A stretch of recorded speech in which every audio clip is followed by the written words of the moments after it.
चंद्रकांत बारिक युव सांबादिक कहवा कथा जे आम जहाँ खबर शुणिलु जी अच्छा सुधांशु राउत जो अच्छी फोकस प्लस जी एडिटर अच्छा मंतव्य अनुजाई से विरुद्ध रे एक बड़ षड्यंत्र करा हत्या करने विभिन्न प्रकार विभिन्न मिछ केस फसार एठी किछि सुनिबा को मिलुछि एवं ताकू तादरे मध्ये अनेक नेता मंत्री एवं विभिन्न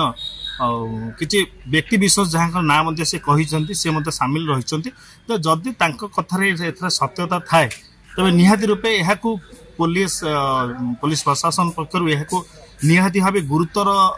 भाबे ग्रहण करबा निहाती दरकार अछि केवल सांबादिक हिसाब से सी नुहति जमी से सत कथा को लोक पाखक आणुंट से सत कथा नहीं जब आक्रोशमूल भाव आक्रमण हत्या करने को चेष्टा करा तेबे नुहे समस्त सांबादिक मान हत्या करने आम चेष्टा आम भूल भाव कहीपर ना कारण जनक सांबादिक को आक्रमण करे समस्त सांबादिक मान आक्रमण करने संगे सामान तो निहाती भाव ए प्रति सरकार दृष्टि दिंतु एवं प्रशासन पुलिस प्रशासन हूँ एवं जे रही स्थानीय प्रशासन सी गुरुत्व दिंतु एवं यथाशीघ्र आम राज्य सरकार को अनुरोध करुचु नुआ जे होती मुख्यमंत्री होती आम अनुरोध करुचु यथाशीघ्र